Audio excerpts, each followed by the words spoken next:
2023 has been quite the year. And depending on who you ask, some would probably say it's been the best year in gaming. But I bet you some other people would likely say otherwise. So, let's look back and unpack what could be one of the best and worst years in gaming by setting a scene. Picture this. You're a gamer in the year 2023. It's January, new year, new you, but instead of coming up with a list of goals, you set that aside after a few years of crawling out of a pandemic and wish goodwill to all those wonderful developers out there.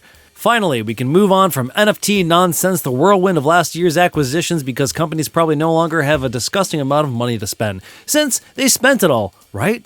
Well, hopefully those decisions from the executives don't come back to bite the average workers in the industry. Thankfully, all you have to look forward to is games. Starting with Forspoken. Well, maybe that's not the best starting place.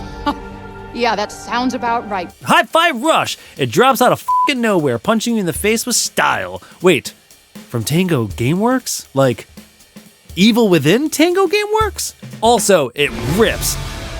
Looks like 2023 has already found a Game of the Year contender. Is this year already starting this good? But then you remember Resident Evil 4 Remake is also this year, and suddenly you're compelled to revisit Resident Evil Code Veronica with the curiosity of its hopeful, maybe possible remake. Except, how are they gonna handle that one twist? If you know, you know. Hitman World of Assassination releases as a free update, and it manages to make a great game somehow even better. Meanwhile, Pizza Tower speaks to your heritage. Bada bing, bada boom! Dead Space Remake. Not like it needed a remake anyway, but after looking at the accessibility options, you then realize, yeah, maybe this actually did need it after all. Then, on January 18th, Microsoft lays off 10,000 employees across the company, including staff from 343 Industries, the Coalition, ZeniMax Media, and Bethesda Game Studios. It's a blow to the industry and a low point for the start of a new year. It's February. PSVR 2, the future is here, but it has been for years, and if no one is convinced yet, well, then I don't know what will. Metroid Prime Remastered. Is it a remaster?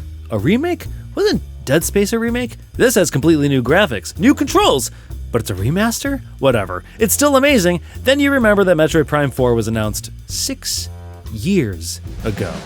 Wanted Dead. Apparently it's shit, but you think it's amazing, but you swear you don't think it's a good game. Just still amazing. What are you even saying? You don't even know. Damn, why does that food look so good? Atomic Heart, the game where the protagonist can take a note or two from Gordon Freeman and learn to not have to speak. Gee, you think?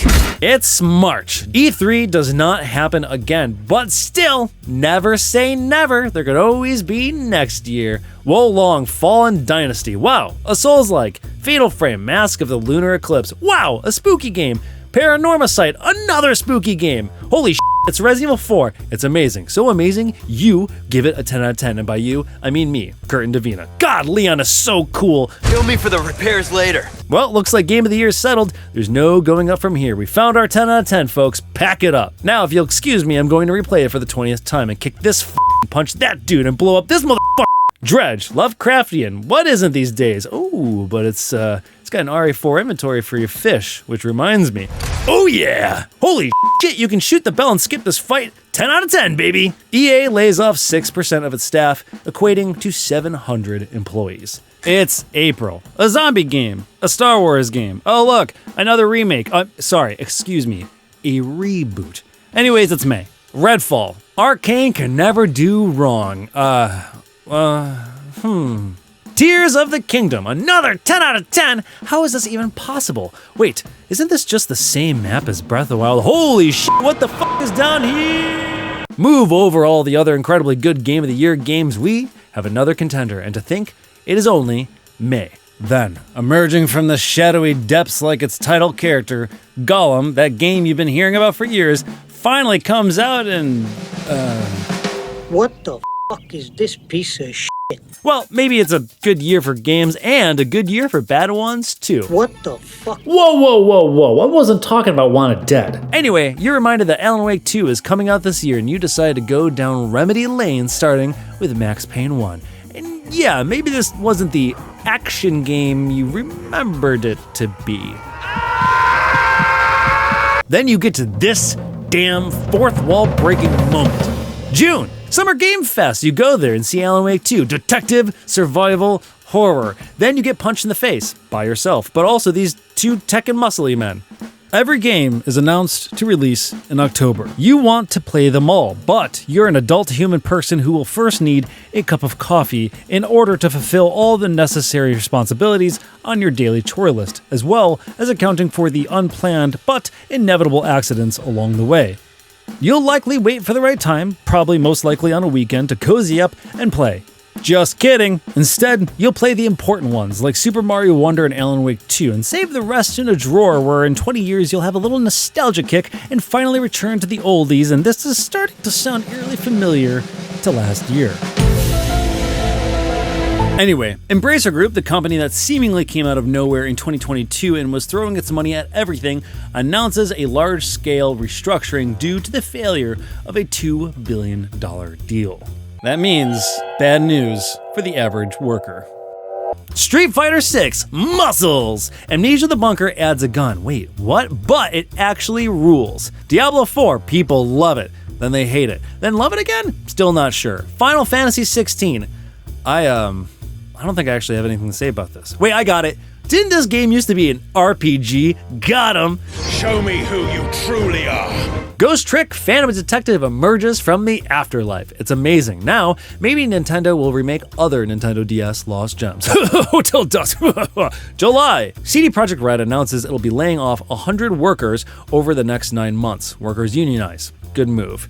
Exo Primal. No, it's not Dino Crisis. Sorry, kids. Pikmin 4 releases, and it's one of the best damn Switch games of all time. August. Charles Martinet steps back from being the voice of Mario characters and takes the role of brand ambassador. Not even he seems to know what that means. Let's go! Embracer, the company that spent loads of money last year, shuts down Volition, the studio behind legendary IPs such as Red Faction and Saints Row, just after celebrating 30 years of its existence. Meanwhile, BioWare lays off 50 employees. Is this really the best year in gaming after all?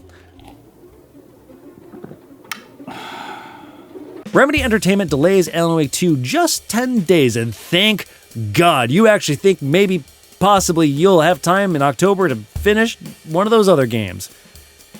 You won't. Baldur's Gate 3, move over all of you other incredible games contending for the best damn game of the year. The game that made waves because you can f*** a bear is here, and no one can shut up about it. Meanwhile, Shadow Heart Shadow drops into everyone's heart, except yours, because it belongs to Withers. Which, for the record, you can't romance Withers. And before any of you even begin to judge me because he's like dead or whatever, he's breathing in my heart, I just want to remind you all that everyone else is getting hot and heavy because they had sex with a bear. Oh God, it's Gale. No, Gale, stop. I don't like you. Handsome devil, aren't I? Stop! September. Sega cancels live service shooter Hyenas, followed with layoffs at its developer, Creative Assembly. The Immortals of Avium studio, Ascendant Studios, lays off nearly half its staff. Epic Games lays off 16% of its staff, a total of around 870 employees. Meanwhile, Xbox experiences a massive leak from the FTC v. Microsoft case. Oh yeah, and Starfield, Cyberpunk 2077 Phantom Liberty. Wow, this is actually pretty good. What are we gonna give it? Another 10? Oh wait. Lies of P, aka We've Got Bloodborne at Home. Resident Evil 4 Separate Ways. Just when you thought you nearly forgot about one of the best games of the year, something comes along to drag you back in. Look at this shit, and this shit, and all this other shit. God, it is so cool. October, the month of games, the moment you've been preparing for. Whoops.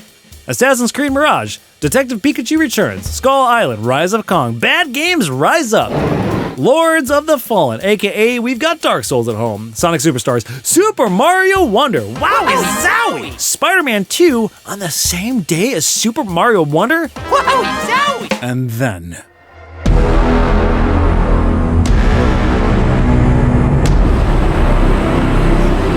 Oh my God, this game is so dark, so twisted. Wait, there's a rock opera? 10 out of 10. You swear you won't get wrapped up in any fan theories and just take it as is, to embrace the mysteries. But then you think about that one scene from Max Payne. And then you think about Max Payne. And then Sam Lake, the actual Max Payne, the writer of Max Payne. And then you think about Alex Casey, and then Mona Sachs drugging Max, and then this person drugging Casey, and you begin to unravel in the very way you swore you wouldn't. But what does it all mean? But then you begin to question you. Who is the you that I'm speaking to? If I'm the narrator, then who are you? Is it me? Am I Kurt?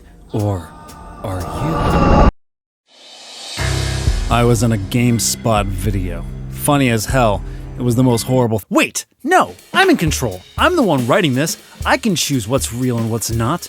I'm gonna write my own reality. Kurt lived a lifetime in doubt. Like a fish in murky water, the truth was opaque. Were his parents who they said they were? But finally, Kurt unearthed his long-lost birth certificate, revealing that Sam Lake is his real father. You are a genius. Anyways, I'm getting a phone call. It's my dad. Hey, Dad.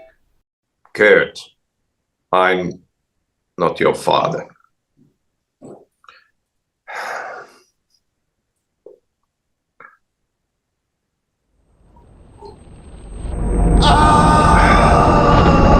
The acquisition of Activision Blizzard by Microsoft completes nearly 2 years after its initial announcement. After loads and loads of court dates and hearings, we can all move on with our lives. Meanwhile, Telltale cuts staff. Naughty Dog lets go of 25 contract devs with no severance.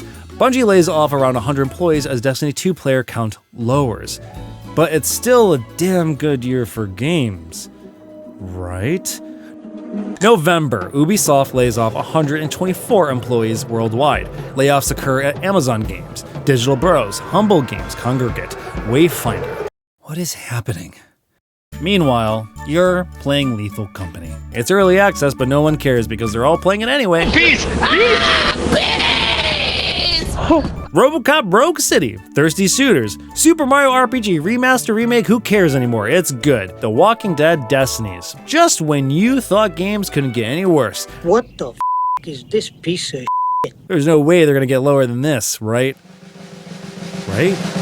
December, GameSpot huddles together to deliberate over the game of the year, a year in which it gave out 5 10 out of 10s, and it goes to the Bestiality game. I mean, Baldur's Gate 3. The Game Awards, baby! Developers can barely give a speech, but the guy last year who gave too long of a speech is sure up there for a while. Oh look, Kojima, let him speak. Why not? Oh my god! Damn right Pikmin 4 won something. Well, if the developers don't get to give a speech, then I'll give a speech for them because you guys made a game. God damn it. And the Game of the Year award goes to Baldur's Gate 3.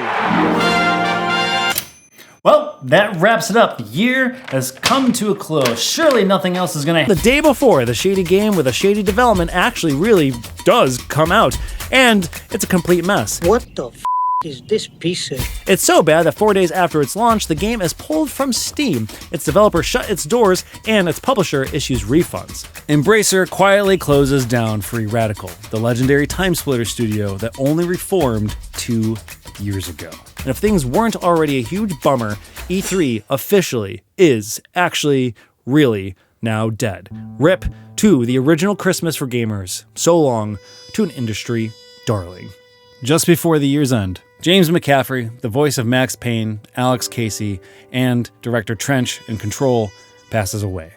We lost an icon during a year in which many of us are celebrating the characters he helped bring to life.